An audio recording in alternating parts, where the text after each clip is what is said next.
بسم اللہ الرحمن الرحیم. معزز ناظرین، پروگرام جہاد اکبر سے کامران علی خان کا سلام قبول کیجیے.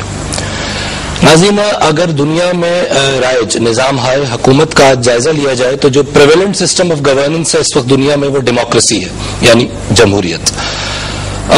جمہوریت کی جو ایک تقریباً ٹیکسٹ بک ڈیفینیشن ہے وہ امریکہ کے 16ویں صدر ابراہم لنکن نے اپنے گیٹسبری کے ایڈریس میں، اپنے خطاب میں انہوں نے فرمایا تھا کہ جمہوریت وہ نظام حکومت ہے کہ جو of the people, by the people, for the people, یعنی لوگوں کی طرف سے ہے، لوگوں کے لیے ہے، اور لوگ ہی اس نظام حکومت کو بناتے، بگاڑتے، بناتے، سنوارتے وغیرہ وغیرہ.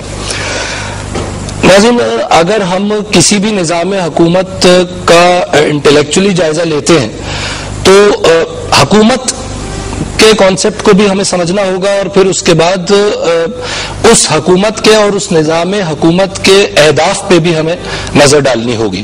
کیونکہ اگر ہمارے سامنے کسی نظام کے اہداف نہیں ہیں تو صرف نظام تو ایک کتابی چیز ہے.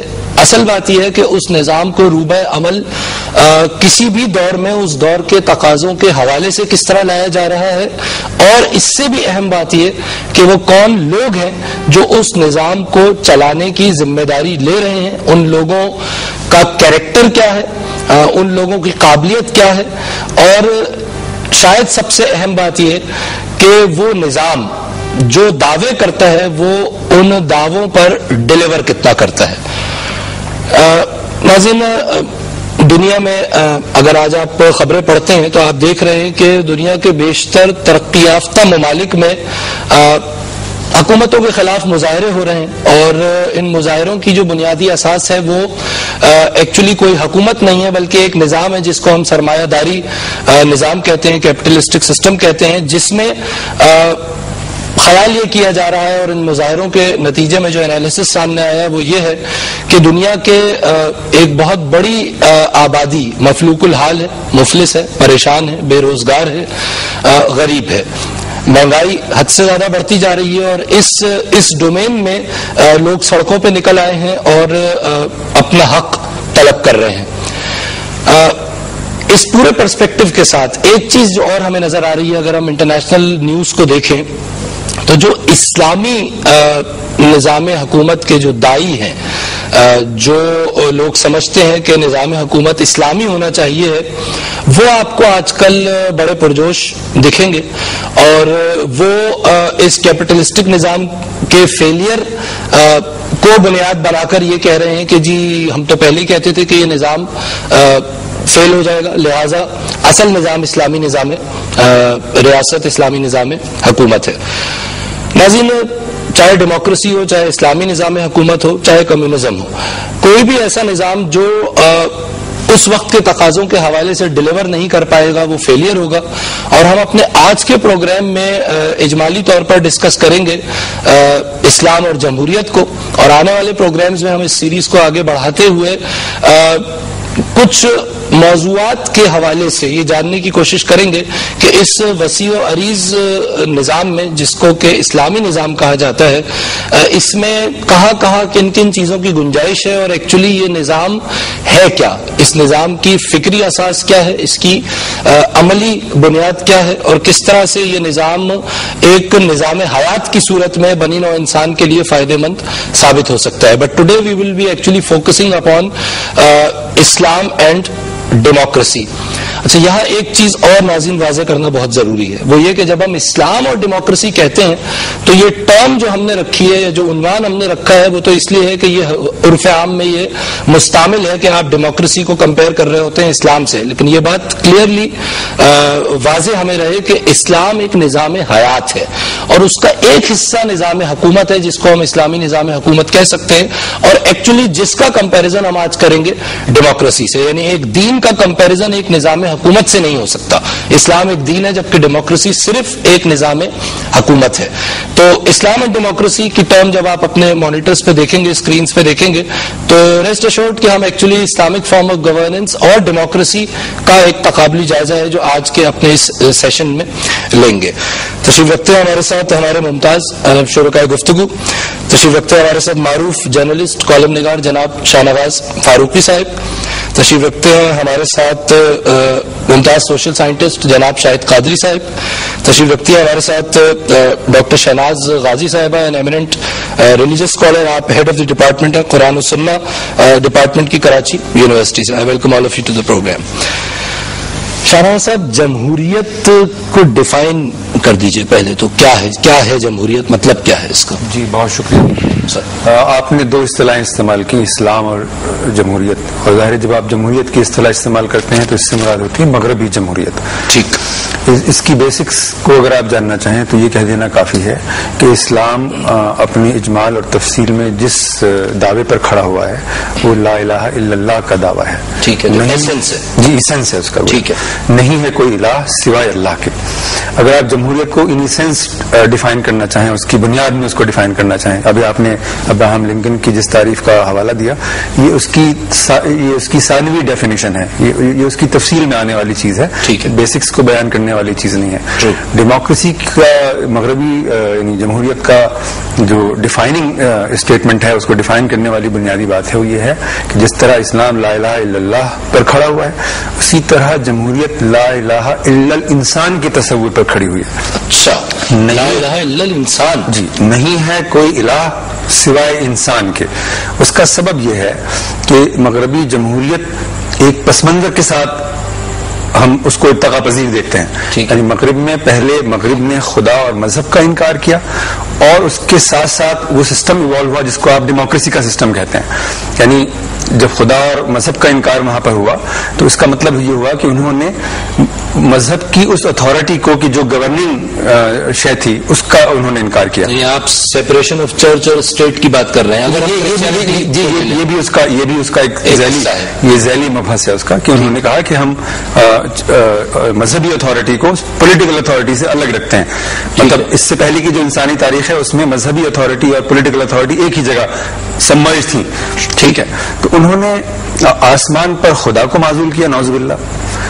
ریاستی سطح پر انہوں نے بادشاہ کو معزول کیا, اور خاندان کے ادارے میں انہوں نے شوہر کو معزول کیا ایکوالٹی کے کانسیپٹ کے ذریعے سے. ٹھیک, یہ ان کا تاریخی فکری ارتقا ہے اگر اس کو مختصر بیان کرنا چاہیں.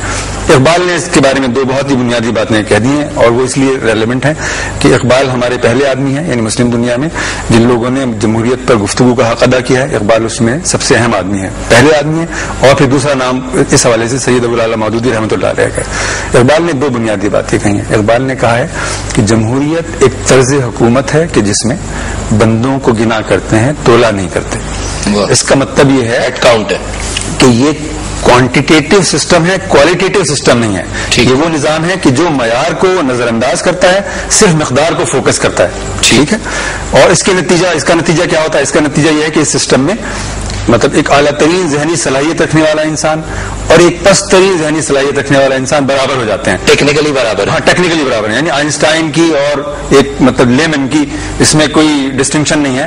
ٹھیک, آئنسٹائن کا بھی ایک ووٹ ہے اور ایک لیمن کا جھاڑو دینے والے کا, مطلب میں تحقیر کے لیے استعمال نہیں کر رہا ہوں, کامن مین کو ڈینوٹ کرنے کے لیے کہہ رہا ہوں, اس کا بھی ایک ووٹ ہے. ٹھیک, اسی طرح امام غزالی کا بھی ایک ووٹ ہے اور آپ کا اور میرا بھی ایک ووٹ ہے. ٹھیک, یعنی یہ اس کی یہ اس کا ایک آسپیکٹ ہے.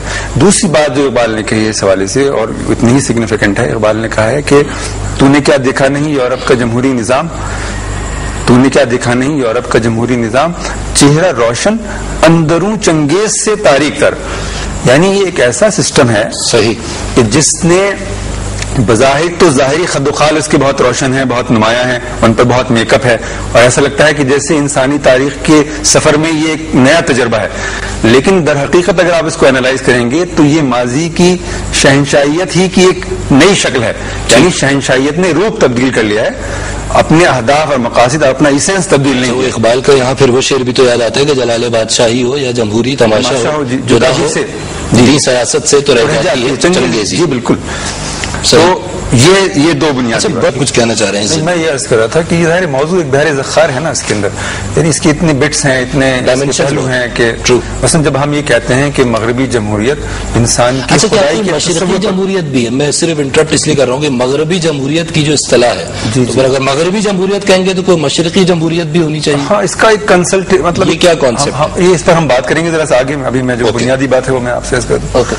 یہ ہے کہ جب ہم یہ کہتے ہیں کہ مغربی جمہوریت انسان کی خدائی کے تصور پر کھڑی ہوئی ہے، اس کا مطلب یہ ہوتا ہے کہ مغربی جمہوریت یہ اعلان کرتی ہے کہ انسان کو اپنی زندگی، انفرادی زندگی اور اجتماعی زندگی بسر کرنے کے لیے کسی آسمانی ہدایت کی ضرورت نہیں ہے، ٹھیک ہے، بلکہ انسان ایک ایسی خود مختفی، ایسی آٹونومس ایک باڈی ہے، ایک ایسا آٹونومس سسٹم ہے کہ وہ اپنی زندگی کو اپنی عقل کے مطابق، ٹھیک ہے، کسی آسمانی ہدایت کے ڈیوائن پروویڈنس کی کوئی ضرورت نہیں ہے. ہم خود طے کر سکتے ہیں ہمارا خیر کیا ہے، شر کیا ہے، ہمارا حسن کیا ہے، ہمارا قبا کیا ہے، ہمیں کیا چیز سوٹ کرتی ہے، کیا چیز سوٹ نہیں کرتی.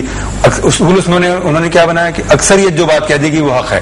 یعنی اگر مثال کے طور پر کل کسی پارلیمنٹ کی، مغربی پارلیمنٹ کی اکثریت یہ کہے کہ شراب پینا بری چیز ہے، تو شراب کل سے بری چیز ہو جائے گی. ٹھیک ہے. یا کل وہ کہے کہ شراب پینا بہت اچھی چیز ہے، کل سے شراب بہت اچھی چیز ہو جائے گی. یا وہ کہے کہ جی حجاب غلط ہے تو پابندی لگ جائے گی. سب کچھ یعنی پوری زندگی ہی ریجیکٹ ہو جائے گی. یعنی اگر وہ اپنی اجتماعی زندگی سے کسی بھی چیز کو خارج کرنا چاہیں، جس طرح کہ انہوں نے خدا کو، مذہب کو خارج کر دیا نا، ٹھیک ہے، ان کی اکثریت نے کہا کہ جی ہم اس کو نہیں مانتے. ٹھیک ہے، پھر رائٹ آف ابورشن نظر آ رہا ہے، گیز رائٹس ہمیں نظر آ رہا ہے. اس کی تو شاہنواز صاحب جو ڈیموکریسی ہے وہ تو ایک ایسا نظام حکومت ہے کہ جس میں لوگ لوگوں کو جواب دیں، جبکہ اسلام میں جو تصور حاکمیت ہے وہ حاکمیت اعلیٰ سے لنک کرتا ہے، اور اس میں جو حکمران ہے، اب آپ اس کو خلیفہ کہہ لیں، جو چاہیں کہہ لیں، جو حکمران ہے، جو فائنل اتھارٹی ہے، وہ لوگوں کے سامنے جواب دہ نہیں ہے، وہ اللہ کے سامنے جواب دے. تو کیا یہ بنیادی فرق ہوا ان دو نظاموں میں؟ جی یہ بھی ایک اس کا ڈائمنشن ہے کہ اسلامی نظام کے اندر جو اتھارٹی ہے وہ تو صرف اللہ تعالیٰ کے پاس ہے، ٹھیک، اور انسان اس کے نائب اور اس کے خلیفہ کی حیثیت سے اس اتھارٹی کو استعمال کرتا ہے. اس لیے جواب دہی کا اولین احساس یا جواب دہی کا اولین قرینہ تو خدائی سے متعلق ہے کہ وہ اپنے آپ کو یہ سمجھتا ہے کہ آج نہیں تو کل مجھے خدا کے سامنے حاضر ہو کر جو کچھ بھی میں کروں گا اس کے لیے جواب دینا ہونا پڑے گا. لیکن اسلامی جو تاریخ ہے اس کے اندر جو اخلاقی دباؤ ہے وہ بھی ایک بہت اہم فیکٹر کی حیثیت رکھتا ہے.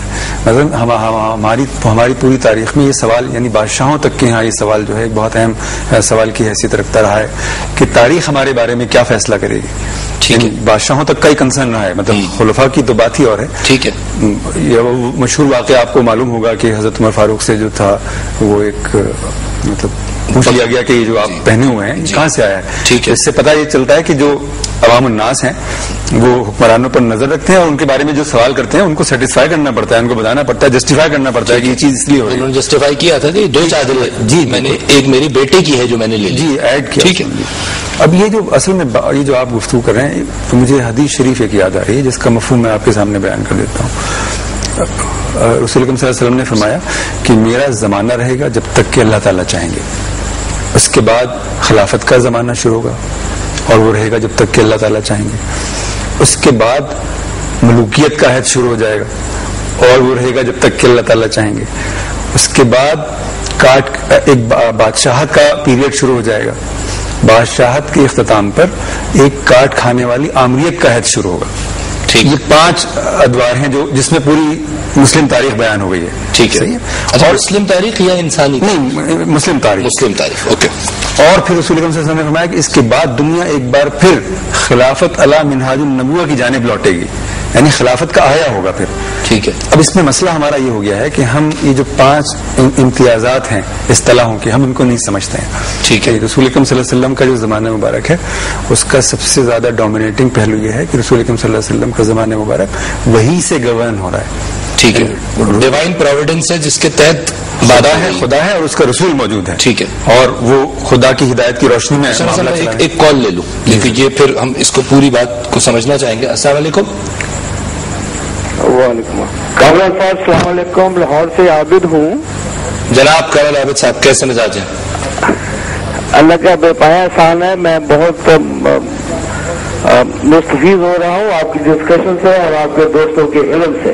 Thank you sir. میں علاج کے معنوں میں اگر تھوڑا سا بتلا دوں کہ علاج کے معنی کیا ہے تو اس میں جو تعلق ہے اللہ تعالیٰ کے ساتھ وہ خود بخود قائم ہو جاتا ہے. جی پلیز. کہ صرف عبادات نہیں، حکم بھی اس کا ہے. علاج کے معنی ہے معبود، محبوب، مطلوب، مقصود، حاکم اور مطاع. ٹھیک. وہ ہمارا معبود ہی نہیں ہے، وہ ہمارا محبوب حقیقی ہے، وہ ہمارا مطلوب و مقصود زندگی ہے، وہ ناظور حیات ہے، ہمارا بلوڈ آف لائف ہے، اور ساتھ ساتھ وہ ہمارا حاکم بھی ہے اور مطاع بھی ہے. ہمیں حکم بھی اسی کا ماننا ہے اور اطاعت بھی اسی کی کرنی ہے. ان الحکم الا للہ. تو اگر وہی اور تنزیل کو ہم اپنے معاملات میں ساتھ رکھیں گے تو یقینی طور پہ ہم اپنے معاملات کو بہتر طور پہ ہینڈل کر سکتے ہیں اس کی روشنی میں. اور اس کا خوبصورت ترین نمونہ جو وہاں وسلم کی اسوہ حسنہ ہے اور قرآن حکیم ہے. تو اس دونوں کی روشنی میں تو میں سمجھتا ہوں ہمیں ڈسکشن کرنی چاہیے اور انہی کے مطابق چلنا ہے. جس میں تھوڑا سا اگر اجازت دے تو ہنٹ دے دوں جی کہ آپ وسلم نے ایک شخص کو نامینیٹ کیا خلیفہ بننے کے لیے. کیا اس میں یہ اشارہ نہیں ہے کہ پریزیڈنشل یا صدارتی نظام حکومت ہونا چاہیے نہ کہ پارلیمانی حکومت؟ یہ بھی ذرا ایک پوائنٹ توجہ طلب ہے. نامینیشن آف ون مین جو ہیڈ کرے اور اس کے تحت جو ہے وہ حکومت چلائی جائے. اس پہ بھی ذرا کائنڈلی رائے لے دیجیے گا. بہت بہت شکریہ، بہت شکریہ. Thank you very much for calling. لوگ ہیں اور پاکستان کے طول و عرض میں لوگ ہیں کہ جو اجمالی طور پر موضوعات پہ بات سننا بھی چاہتے ہیں، دیکھنا بھی چاہتے ہیں، اور ہماری شاہنواز صاحب زندگیوں پہ جو اثر ہو رہا ہے ان معاملات کا وہ بڑا گہرا ہے. سر آپ فرما رہے ہیں. میں آپ سے کہہ رہا تھا کہ 5 ادوار ہیں اور وہ 5 ادوار 5 اصطلاحوں میں بیان ہوئے ہیں. ٹھیک ہے. رسالت کی اصطلاح ہے، خلافت کی اصطلاح ہے، ملوکیت کی اصطلاح ہے، بادشاہت کی اصطلاح ہے اور کاٹ کھانے والی آمریت کی اصطلاح ہے. اور پھر کہا گیا کہ ان کے بعد دنیا ایک بار پھر خلافت علی منہاج النبوہ کی جانب لوٹے گی. تو ہمیں یہ جاننا چاہیے کہ ان 5 اصطلاحوں کا مطلب کیا ہے. ٹھیک ہے. رسالت کا مطلب میں آپ کے سامنے عرض کر چکا کہ رسالت وہ عہد ہے کہ جس میں رسول اکرم صلی اللہ علیہ وسلم موجود ہیں اور وہی کی روشنی میں معاملات چلا رہے ہیں. ٹھیک ہے. اور کوئی ابہام اور کسی طرح کا کوئی شک و شبہ موجود نہیں ہے. لیکن رسول اکرم صلی اللہ علیہ وسلم کے وصال کے بعد خلافت کا عہد شروع ہوتا ہے اور مسلمانوں کی ایک بہت بڑی بدقسمتی یہ ہے کہ مسلمان خلیفہ راشد کی اصطلاح استعمال تو کرتے ہیں، خلفۂ راشدین کی اصطلاح استعمال تو کرتے ہیں، لیکن وہ راشد کے معنی سے آگاہ نہیں رہے ہیں. راشد کا مطلب ہے ہدایت یافتہ انسان. ٹھیک. The guided one. The guided one who in turn will guide. ہاں ظاہر ہے جو گائیڈڈ ون ہوگا وہی گائیڈ ہوگا تو گائیڈ کرے گا. جس کی رہنمائی کی جا رہی ہوگی وہی رہنمائی کر سکے گا، ورنہ تو وہ رہنمائی نہیں کر سکے گا. ٹھیک ہے. تو مطلب یہ ہوا کہ وہ یعنی مرتبہ نبوت میں تو نہیں رہا، رسول اکرم صلی اللہ علیہ وسلم کی بات تو کوئی نبی نہیں ہوگا. ٹھیک ہے. لیکن وہ کسی نہ کسی ایک سطح پر وہ ہدایت یافتہ انسان ہے. ٹھیک ہے. اور اسی کی روشنی میں وہ کام چلا رہا ہے. چاروں خلفائے راشدین جو ہیں وہ گائیڈڈ ونس ہیں. ٹھیک ہے. لیکن خلافت جیسا کہ ہم کہتے ہیں ملوکیت میں کنورٹ ہو گئی اور یہ ہو گئی بالکل صحیح ہے. تو ہمیں یہ جاننا، بہت سے لوگ یہ کہتے ہیں کہ جیسے ملوکیت آ گئی تو اسلام معاذ اللہ پورا کا پورا منہدم ہو گیا، ہماری پوری تہذیب منہ کے بل گر پڑی یا ہماری پوری تاریخ منہ کے بل گر پڑی. بعض لوگوں کا یہ تاثر ہے، یہ بہت عام ہے یعنی گفتگو ہمارے یعنی مسلم کمیونٹی میں. ایسا نہیں ہے. مطلب ملوکیت کا مطلب ہے کہ اب حکمرانی ہدایت یافتہ انسان کے ہاتھ میں نہیں ہے. ٹھیک ہے. بلکہ ایک ایسے انسان کے ہاتھ میں آ گئی ہے جو سمجھتا ہے کہ گورن کرنے کے لیے مورل کمپیٹنس کافی ہے. ٹھیک ہے. یعنی اب اس نے یعنی اس کی جو مورالٹی کا تعلق ہے ہدایت کے ساتھ وہ تو منقطع ہو گیا ہے یعنی، لیکن وہ بہرحال ہے مورل گراؤنڈز کے دائرے میں کہ وہ اس کی جو یعنی وہ مورل گراؤنڈ جو یعنی جو مورل کوڈ اسلام فراہم کرتا ہے وہ اس کے فریم ورک کے اندر ہے. ٹھیک ہے. اس فرق کے ساتھ کہ اس کا رشتہ، اس کا تعلق اس رہنمائی سے منقطع ہو گیا. اچھا یہ تو بڑا اہم نقطہ ہے. جی اس پہ تو میں ایک کال اور لے لوں. جی ضرور. کیونکہ یہ تو پھر ہم ڈیٹیلڈ اس کو ڈسکس کریں گے کیونکہ یہ جو تعلق منقطع ہو گیا اور اس کے باوجود وہ مورل گراؤنڈز پہ تو بیسکلی ہم تو اب حاکم کی صفات پہ جا رہے ہیں. جی جی یہ تو صفات ہو گئی نا. جی اس پہ ہم بات کرنا چاہیں گے. کالر آواز آتے ہیں. السلام علیکم. السلام علیکم. السلام علیکم جناب. وعلیکم السلام. کون صاحب بات کر رہے ہیں؟ میں سید سہیل احمد بات کر رہا ہوں کراچی سے. جی سہیل صاحب فرمائیے. میرا سوال بڑا سادہ سا ہے کہ یہ جو آپ لوگ ڈسکشن کر رہے ہیں کہ مختلف نظام حکومت، جی کیا آج تک کسی بھی دور میں مسلمانوں کے خلفائے راشدین کے بعد، ٹھیک ہے ملوکیت کا دور آئے، دوسرے دور آئے، لیکن کیا آج ہمارے پاس کوئی ماڈرن ورلڈ میں کوئی سیٹ ایگزامپل موجود ہے کسی بھی گورننگ سسٹم کا مسلم رولز کے تحت؟ فار انسٹنس افغانستان میں ایک حکومت آئی تھی جو کہ اپنے آپ کو ڈکلیئر کرتی تھی، ٹھیک ہے، اینڈ اٹ واز ٹاپلڈ، بٹ کیا وہ ایگزیکٹلی انہیں پیرامیٹرز کے اوپر تھی یا کوئی اور پیرامیٹرز ہیں بہت اہم سوال حکومت کے.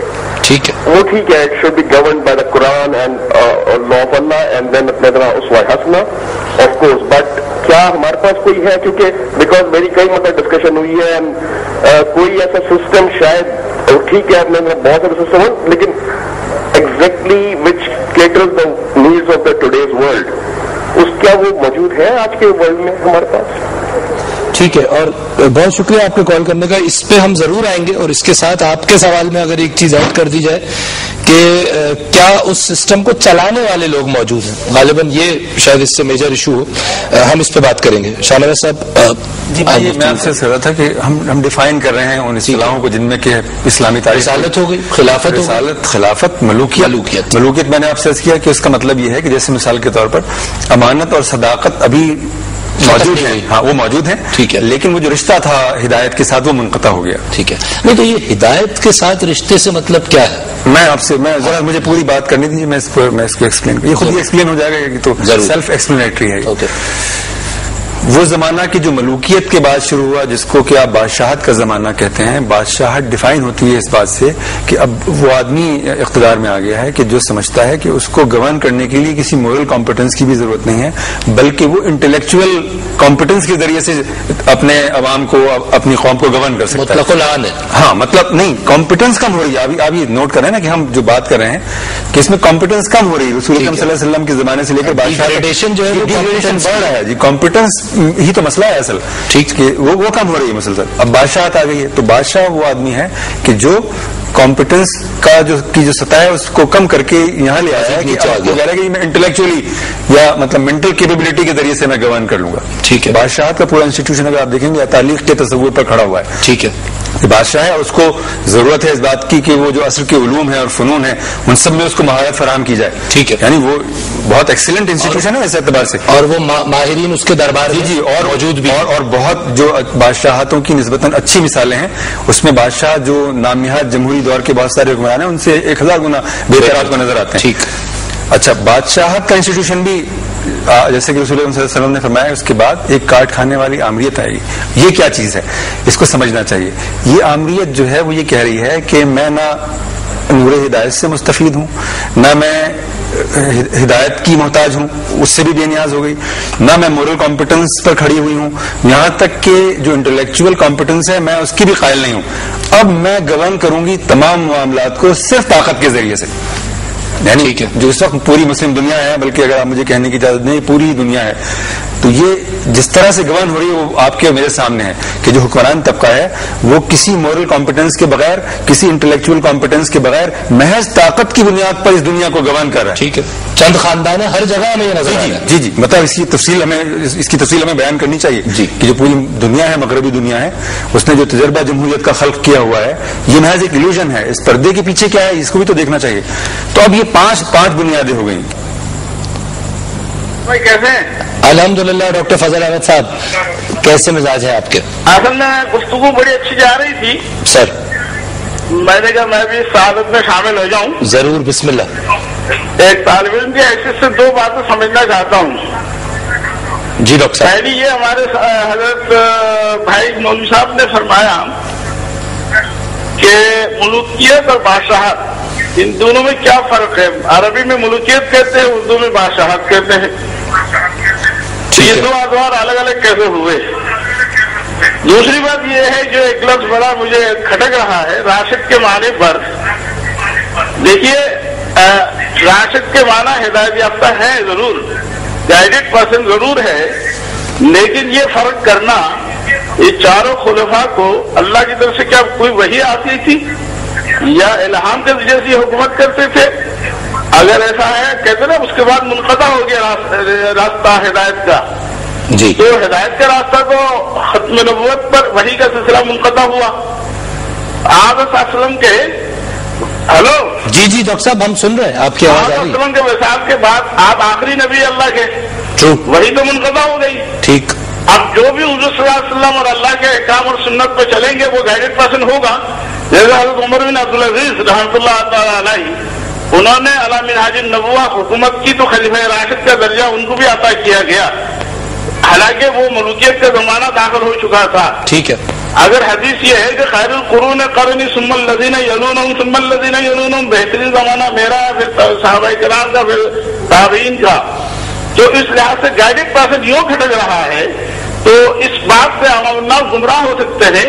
کیا ان پر بھی وحی آتی تھی یا اس کے بعد وحی کا سلسلہ منقطع ہوا؟ میرے خیال میں وحی کا تو ذکر نہیں ہوا اس بات میں. کی صحبت یافتہ تھے، حضرت سے صحبت یافتہ تو سارے صحابہ کرام تھے، اور ان صحابہ کرام میں بڑے بڑے جلیل القدر صحابہ بھی موجود تھے. یعنی گویا جو سنت اور قرآن کے مطابق زندگی بسر کریں گے، آپ صلی اللہ علیہ وسلم کے وہ گائیڈڈ پرسن چلانے کا مستحق ہے. جیسے حضرت عمر بن عبدالعزیز کی مثال ہمارے سامنے ہے. اگر گائیڈڈ پرسن کا کوئی اور مفہوم ہے تو یہ وہی کے سلسلے کو جاری رکھنے کا مفہوم نکل سکتا ہے، جس سے عوام الناس گمراہ ہو سکتے ہیں. اور دوسری میں خلافت اور ملوکیت اور بادشاہت میں کوئی فرق نہیں ہے. تو یہ دو باتیں مجھے سمجھنا ہے طالب علم کی حیثیت سے. بھارت گفتگو بہت اچھی جاری میں آپ کو معلومات دیتا ہوں. اور علیہم اکملت لکم دینکم واتممت علیکم نعمتی ورضیت لکم الاسلام دینا، اسلام تو مکمل ہو چکا ہے. اب ماہرین کا کام یہ ہے حالات عصر حاضر کے مطابق اس نظام کو ڈھالیں جس کو اجتہاد کہا جاتا ہے. اس میں کوئی قباحت نہیں ہے. قرآن سنت کے دائرے میں رہ کر نظام حکومت میں تبدیلیاں اصلاحات کی جا سکتی ہے. والسلام علیکم ورحمۃ اللہ. وعلیکم السلام ڈاکٹر صاحب، thank you very much. Doctor فضل احمد صاحب معروف اسکالر ہیں، ہمارے پروگرامز میں کئی بار تشریف لاتے ہیں. ملوکیت اور بادشاہت کی جو آپ نے گفتگو فرمائی، ان کا بنیادی سوال ایک تو یہاں یہ ہے، اور ظاہر لوگ بھی اس کو سمجھنا چاہیں گے کہ ملوکیت کو آپ ڈیفرینشیٹ کیسے کریں گے بادشاہت سے. جو اسپریچول ایبلٹی ہے جی، اس کی بنیاد پر میں نے اس کو ڈیفائن کیا. ڈاکٹر صاحب کا نقطہ یہ تھا کہ ملوکیت کو وہ اس کی لغوی بحث میں چلے گئے کہ اس کا یہ مطلب ہے. میں اس کی لغوی بحث میں تو گیا ہی نہیں نا. ٹھیک ہے، تو اس کی جو اسپریچول کمپٹنس ہے، جو اس کی روحانی اہلیت ہے، اس کی بنیاد پر میں نے آپ سے بات. ٹھیک ہے. اچھا، جو اس سے بھی اہم نقطہ ہے وہ تو خلیفہ راشد جو بات ہوئی، تو دیکھیے نا، وہی کا تو وہی کا تو ظاہر ہے کہ ختم ہو گئی، رسول اکرم صلی اللہ علیہ وسلم پر ختم ہو گئی. لیکن مطلب جیسے کہ انہوں نے خود ہی ایک لفظ استعمال کر لیا. ابھی انہوں نے اجتہاد کی بات کی. مطلب اجتہاد کے بارے میں بنیادی بات یہ کہی گئی ہے کہ مجتہد صرف وہ ہوگا، یعنی جو کہ ان علوم کے اندر جن کو آپ دینی علوم کہتے ہیں، وہ کمپٹنس فراہم کرے، اور پھر مطلب وہ الہام کی استعداد کا حامل ہو.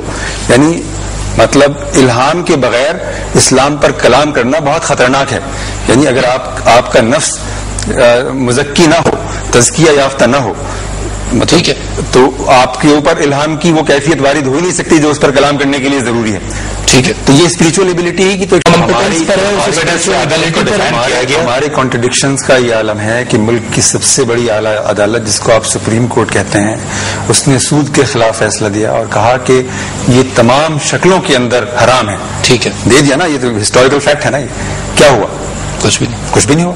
آپ کے یہاں جو تعزیرات ہیں آپ کی، اس میں سے کون سی تعزیر ہے جس کو آپ جاری دیکھتے ہیں؟ اچھا خیر، اگر اس طرف جائیں گے تو یہ تو ایک باکس بڑا ڈبہ کھل جائے گا.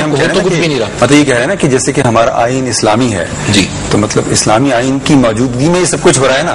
نہیں، تو وہ تو بات یہ ہے کہ جو امپلیمنٹرز ہیں وہ اسلامی نہیں. جی، میں آپ سے میں اسی لیے آپ سے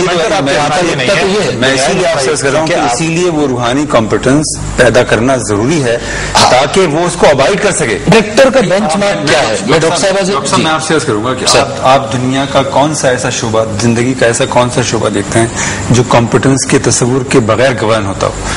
کیا کوئی شعبہ زندگی کیریکٹر سب سیٹ ہے کمپٹنس کا، یا کمپٹنس کیریکٹر کے لیے؟ اس کو ہم جنرلائز کر لیتے ہیں، کمپٹنس کے لفظ کو ہم جنرلائز کر لیتے ہیں. ٹھیک ہے، یعنی آپ بیمار پڑتے ہیں تو آپ ڈاکٹر کے پاس جاتے ہیں. ڈاکٹر کے پاس جاتے ہیں نا، موچی کے پاس تو نہیں جاتے. ٹھیک ہے، اس کی کمپٹنس آپ نے طے کی ہوئی نا. ٹھیک ہے، یہ ڈاکٹر ہے، اس کی کوالیفیکیشن آپ نے طے کی ہوئی ہے. ٹھیک ہے، آپ کو گھر بنانا ہوتا ہے، آپ انجینئر کے پاس جاتے ہیں نا. آپ کسی دھوبی کے پاس حکومت بنانی تو میں ماہر معاشی اور معاشیات کے پاس جاؤں گا، یا میں اللہ کے ولی کو ڈھونڈوں گا. ہاں، یہ سوال یہاں کمپٹنس اس کے سلسلے میں 4 تصورات ہیں جو اسلام سے ہم کو، یعنی ہم اس کو پہچانے، کس طرح پہچانے ہم اس کو، اس کمپٹنس کو کیسے پہچانے؟ Competent to actually become the خلیفہ، اگر آپ خلیفہ کی ٹرم یوز کر رہے ہیں. جی جی، یہ سوال ہے. ہاں، یعنی مطلب جیسے کہ رسول اکرم صلی اللہ علیہ وسلم کا تجربہ تو اس میں سب سے بڑا تجربہ ہے. ٹھیک ہے، جس کی ہم، لیکن وہ چیپٹر اس سینس میں کلوز ہو گیا کہ خاتم النبیین، اب کیونکہ ظاہر نبی نے تو نہیں آنا. ہاں، ماڈل تو لیکن وہ رہیں گے نا، ماڈل وہ رہیں گے، وہ رول ماڈل. وہ 4 چیزیں ہیں اس میں، ہمیں 4 چیزیں. کیا 4 چیزیں؟ 4 چیزیں ہیں. 2 فضیلتیں ہیں اسلام اسلام کے اندر ایک فضیلت ہے تقوی کی فضیلت، ٹھیک ہے، ایک فضیلت ہے علم کی فضیلت، ٹھیک ہے، یہ دو بنیادی چیزیں ہیں، ٹھیک ہے. دو تصورات اس کے سوا اور ہیں. یعنی مثال کے طور پر رسول اکرم صلی اللہ علیہ وسلم نے جب یہ اعلان فرمایا کہ میں نبی ہوں اور انہوں نے پہاڑ پر کھڑے ہو کر کہا کہ اگر میں کہوں کہ اس جانب ایک لشکر ہے تو کیا جواب دیا انہوں نے؟ صادق اور امین. ہاں ظاہر ہے وہ یہ تو نہیں کہہ سکتے تھے کہ ہمیں پتہ ہے آپ پر وہی آتی ہے، ہم نے جبریل کو آتے ہوئے دیکھا، یہ تو نہیں کہہ سکتے تھے، اس کا تجربہ تو ان کو نہیں تھا. انہوں نے کہا کہ ہم آپ کی اس بات پر یقین کریں گے کیونکہ ہم نے آپ کو امین اور صادق پایا ہے ہمیشہ. ٹھیک ہے، یہ دو ایسی خصوصیات ہیں کہ جو حکمران کے لیے اسلامی ریاست پر صداقت کا، شجاعت کا، امانت کا لیا جائے گا تو اس سے کام. ایک میں بات کرنا، آپ یہ چار کانسیپٹس ہیں کہ جن کی روشنی میں ہم اس اسپریچول کمپیٹنس کو ڈیفائن کر سکتے ہیں. ٹھیک ہے، بس ایگریڈ. اس یہاں پر ایک سوال اٹھ جائے گا جو ہمارے اس پروگرام کا ٹاپک تو نہیں ہے، تو پھر یہ اتنے سارے فرقے کیسے بن گئے؟ کیونکہ وہ انٹرپریٹیشن کا ڈفرنس ہوا تو یہ فرقے بن گئے. ڈاکٹر صاحب ہماری مشکل یہ ہو گئی ہے کہ ہم فرقے، یہ سوال ہے لیکن اس کو ہم یہاں ڈسکس نہیں کر رہے. ہم فرقے اور مسلک کے فرق تک سے واقف نہیں. فرقہ کہتے ہیں فرق سے نکلا ہے وہ انٹرپریٹیشن کہ جس نے فنڈامنٹلز میں اختلاف کیا وہ اس نے فرقہ تخلیق کر لیا. ٹھیک ہے، وہ چیز کہ جس کو آپ مسلک کہتے ہیں، مسلک رستے کو کہتے ہیں. ٹھیک ہے، مطلب پہنچنا ہے آپ کو ایک جگہ، آپ کا ایک رستہ ہے، میرا دوسرا رستہ ہے، اس میں گنجائش ہے. شاہ صاحب مسلک تو پھر فقہی حوالے سے جی اس کی، اور کیا جو فرقہ ہے، فرقہ تو ٹوٹلی ڈائیورجنٹ فرقہ وہ ہے کہ جس نے فنڈامنٹل سے اختلاف کیا، ان کو مسترد کیا. ٹھیک ہے، وہ فرقہ ہے. تو یہ تو خیر ایک الگ، لیکن یہاں ایک سوال ہے کیونکہ وقفہ بھی ہمیں لینا ہے. یہاں ایک سوال بڑا اہم ہے. ایک صاحب نے بڑی عمدہ بات کی تھی. عام آدمی اس ڈسکشن سے شاید ایک بات سمجھنا چاہ رہا ہوں کہ ان میں سے کس نظام میں میرے مسائل کا حل ہے. لیکن بہرحال اگین شان نزول کو یہ جو فرما رہی ہیں بالکل صحیح کہہ رہی ہیں. اس کا مطلب وہ نہیں ہے جو آپ بیان کر رہے ہیں. شان نزول کو سمجھنا ضروری ہے تاکہ پہلے اس کو ہم پرٹیکولرائز کریں گے تاکہ اس کو جنرلائز کیا جا سکے. اگر ہم اس کو پرٹیکولرائز نہیں کریں گے تو اس کا جنرلائزیشن نہیں ہوگا. اس پہ کسی وقت پھر بات کریں گے. لیکن یہ جو آیت ہے یہ تو ہمیں یہ کہہ رہی ہے اس کا سبب کیا ہے. اس کا سبب یہ ہے جیسے کہ انہوں نے بیان فرمایا کہ مطلب ہمارا جو پورا سسٹم ہے، جیسے کہ ہم بار بار اس کو دہرا رہے ہیں کہ جو اسپریچول کمپیٹنس ہے اس پر کھڑا ہوا ہے. ٹھیک ہے، آپ اگر حق کو پہچانتے ہی نہیں ہیں اور حق کے ماننے والے ہی نہیں ہیں، ٹھیک ہے، اور آپ نے اپنی خواہش کو، جیسے کہ قرآن کی اصطلاح ہے کہ انہوں نے اپنی خواہشات کو اپنا الہ بنا لیا ہے. ٹھیک ہے، کہ ان کی خواہش ان کو جہاں لے جاتی ہے وہ وہاں چلے جاتے ہیں. تو گمراہ لوگ ہیں بالکل. ٹھیک ہے، تو ڈیموکریسی کا پورا کانسیپٹ ہی ہے کہ جو غالب اکثریت کہہ رہی ہے وہ حق ہے، اس سے قطع نظر کہ اس کی کیا اخلاقی بنیاد ہے، اس کی کیا اسپریچول بنیاد ہے، وہ خدا کی ہدایت کے مطابق ہے یا رسول اکرم صلی اللہ علیہ وسلم کے اسوہ حسنہ سے ہم آہنگ ہے یا نہیں ہے. تو اس میں تو غالب اکثریت اصل چیز ہے. اور یہ ظاہر ہے پورا مذہب کا انکار ہے. پورے جو اکثریت کہہ رہی ہے وہ ہو رہا ہے. جی ہو رہا ہے. اور مزے کی بات یہ ہے، بدقسمتی یہ ہے میں اکثریت بھگت بھی رہی ہے. جی مجھے آپ یہ کہنے دیجئے کہ اکثریت جمہوریت کو اکثریت کا نظام ضرور کہا گیا ہے، لیکن اگر آپ مغربی دنیا کی پیدا کی ہوئی دنیا کو دیکھیں تو آپ کو یہ معلوم ہوتا ہے کہ وہ جمہوریت جس کا کہ وہ بہت دعویٰ کرتے ہیں وہ جمہوریت کہیں موجود نہیں ہے. اس کا سب سے بڑا مظہر وہ عالمی ادارہ ہے کہ جو اقوام کے درمیان تعلقات کو درست رکھنے اور تنازعات کو حل کرنے کے لیے تخلیق کیا گیا ہے. اقوام متحدہ کے دو ادارے ہیں، جنرل اسمبلی اور سلامتی کونسل. جنرل اسمبلی اکثریت کا نمائندہ ہے اور وہاں سے ڈیبیٹس ہو سکتی ہیں، اس کی کوئی بائنڈنگ فورس نہیں ہے. یعنی جنرل اسمبلی میں کوئی بھی قرارداد منظور ہو جائے، کوئی بھی فیصلہ ہو جائے، اس کی کوئی حیثیت نہیں ہے. سلامتی کونسل 15 افراد پر مشتمل، 15 اراکین پر مشتمل ہے. ان کو انہوں نے دو بنیادوں پر منقسم کر دیا. ایک مطلب وہ لوگ ہیں کہ جو 10 ممبرز ہیں کہ جو بار بار منتخب ہوتے رہتے ہیں، اور 5 وہ لوگ اراکین ہیں کہ جن کی حیثیت مستقل ہے اور جن کو ویٹو پاور حاصل ہے. ٹھیک ہے. اب یعنی آپ مجھے بتائیے، جنازہ یہاں نکل گیا. اب مجھے آپ بتائیے 5 ملک جو ہیں وہ دنیا کی تقدیر کو ڈٹرمن کر رہے ہیں. ٹھیک، کیا خیر ہے کیا شر ہے، کس پر حملہ ہونا چاہیے کس پر حملہ نہیں ہونا چاہیے، کس ملک کو. اچھا، اور مزے کی بات ہے اس 5 میں بھی 3-2 کا ریشو نہیں ہے. ایک نے بھی منع کر دیا تو اگر کافی ہے، 4 ہاں بھی کہہ رہے ہیں تو وہ کافی ہے. میں یہ سوال اٹھانا چاہتا ہوں، اس میں 2-3 سوالات بڑے امپورٹنٹ ہیں جن کو نظر انداز کر کے ہم اس بارے میں بات نہیں کر سکتے ہوئے. اس میں بنیادی سوال یہ ہے کہ اس تصور میں کتنی ڈیموکریسی موجود ہے، اس میں وہ ریشنلٹی کہاں ہے جس کا کہ مغرب دعویٰ کرتا ہے. یعنی ٹھیک انسان کی وہ عظمت کہ جو اس کی ریشنلٹی کے حوالے سے متعین کی جاتی کہاں ہے اس کے اندر. اس کے اندر نہ جمہوریت ہے، اس کے اندر نہ ریشنلٹی ہے، اس کے اندر نہ کوئی اخلاقی بنیاد موجود ہے. یہ تینوں چیزوں سے آری ایک سسٹم ہے. حیرانی کی بات یہ ہے کہ پوری دنیا نے اس سسٹم کو بے نہیں قبول کیا ہوا ہے. یعنی دنیا میں کہیں کوئی ایسی آواز موجود نہیں ہے کہ جو کہے کہ بھئی یہ سسٹم کس طرح کا سسٹم ہے. اگر بات ہو رہی ہے تو سلامتی کونسل کے مستقل اراکین کی تعداد میں اضافے کی ہو رہی ہے کہ صاحب سلامتی کونسل کے اراکین کی تعداد 5 نہیں ہونی چاہیے, 7 ہونی چاہیے. اس میں جرمنی کو بھی شامل کر لیں اور جاپان کو بھی شامل کر لیں, اور انڈیا بھی اب ایک بڑی طاقت بن گیا تو 8 کر لیں اس کو. کون کرے گا یہ سب کچھ سر؟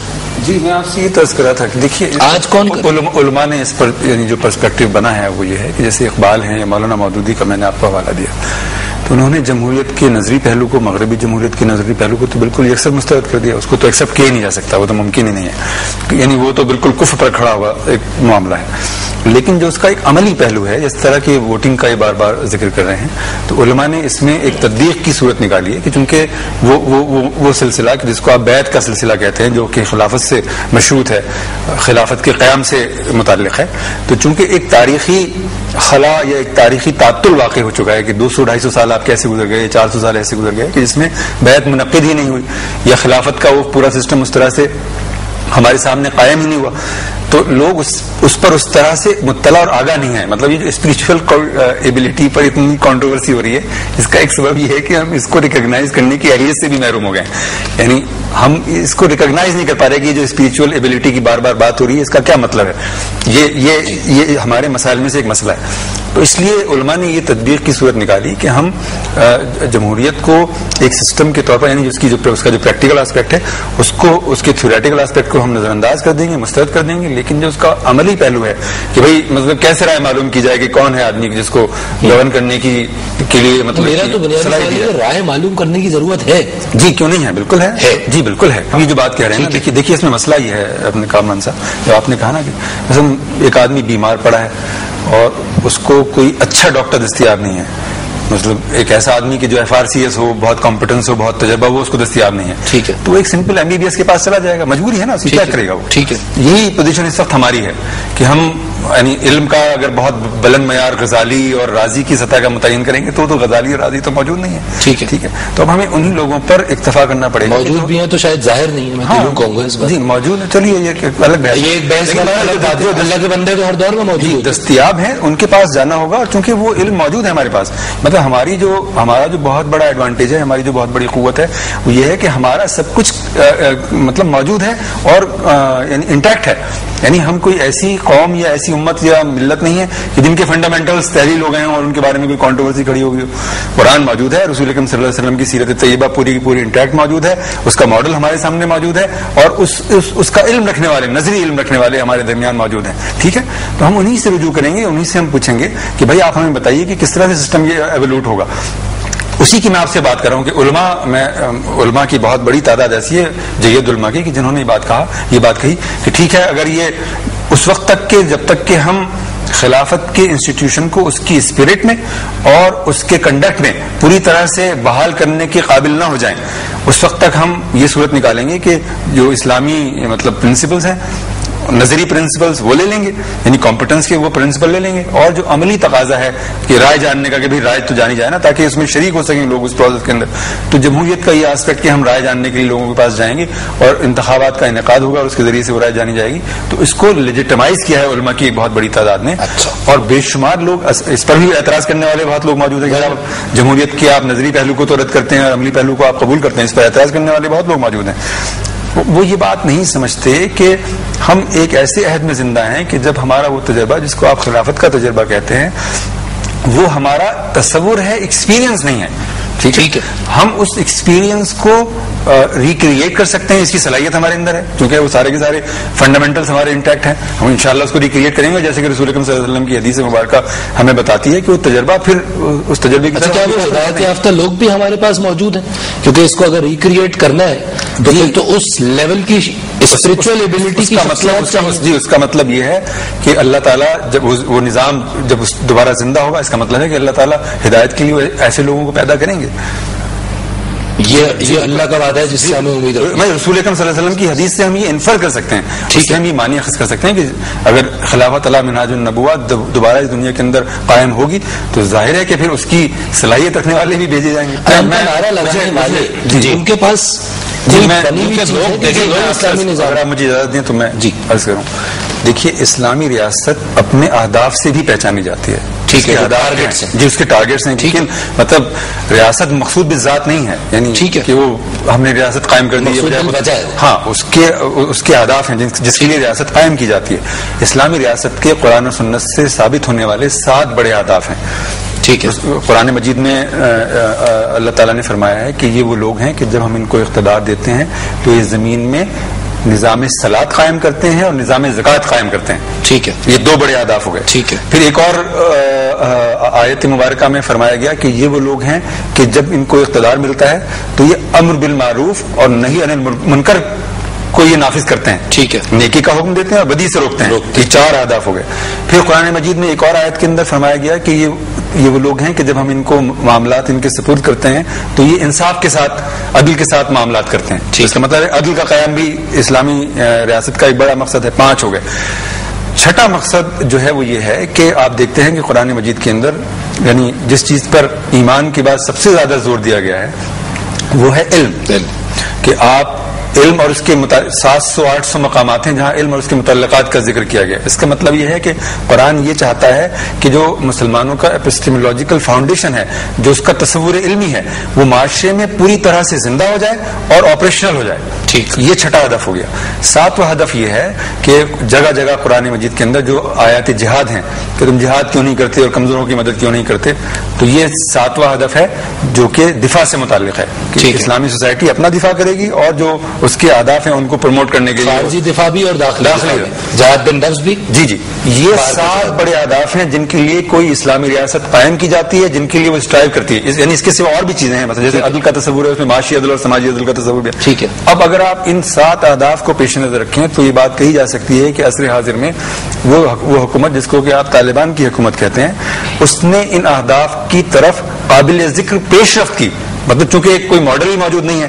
ٹھیک ہے, اس خلا میں انہوں نے ایک ریاست قائم کی, ایک حکومت قائم کی اور ان 7 بڑے اہداف کی جانب پیش رفت کی. اور یہ کہ جو ان کی برائی ہے مغربی دنیا کی نظر میں, جو ان کا اصل جرم ہے, وہ یہی تھا کہ انہوں نے اسلامی خلافت کے اس تجربے کو ریکریٹ کرنے کی کوشش کی. یعنی ان کے بارے میں آپ جو کچھ سنتے ہیں وہ اس کی جزیات اور تفصیلات ہیں. تو ایک بہت بڑا سوال یہ ہے کہ جس پرسپیکٹو میں وہ کوشش کی گئی اس کی اساس کیا تھی. یہاں تو پھر یہ صحیح ہے, تو ایک الگ ابھی آپ ہی کہہ رہے تھے نا کہ کوئی اس کی مثال ہے. میں نے کہا کہ اس کی مثال ہے, اہداف میں نے آپ کے سامنے بیان کر دیا, تو ہم اسی سے اس کو میجر کریں گے نا. فائن جی. اب یہ کہ ان کے بارے میں جو پروپیگنڈا ہے, مطلب مشکل یہ ہے نا کہ ان کے بارے میں 1000 ایسی باتیں کہی گئی ہیں جن کا تعلق حقیقت سے نہیں, اپنی جگہ ہے. لیکن میں ایٹ دا سیم, کیونکہ یہ ایک پورا موضوع ہے, یا تو پھر اس موضوع کے حوالے سے ایکسپرٹیز باقاعدہ موجود ہو, کیونکہ اس میں تو ایک دوسرا سوال یہ بھی ہے کہ جس انداز میں وہ کام, اہداف تو سر جنرک ہے نا, اہداف جنرک چیز ہے, بیسک ہیں وہ. ہاں, لیکن ہم یہ کیسے یقین رکھ سکتے ہیں کہ انہوں نے انہی اہداف کے لیے یہ کوشش کی ہے. انہوں نے نظام صلاۃ قائم کیا, انہوں نے نظام زکوٰۃ قائم کیا, انہوں نے علم کی اتھارٹی کو اپنی سوسائٹی کے اندر رائج کیا, انہوں نے انصاف رائج کیا, انہوں نے جہاد کا وہ تصور کہ جو کس طرح کیا یہ ہائیلی ڈیبیٹیبل. یہ اس پر جملہ مجھے کہنے کی اجازت دیں. اسلام مسائل کے ساتھ تعلق, اسلام کی مسائل کے ساتھ یہ نوعیت ہے اس کے تعلق کی کہ اسلام پہلا کام مسئلے کے ساتھ یہ کرتا ہے کہ انسان کے مسائل کی نوعیت بدل دیتا ہے.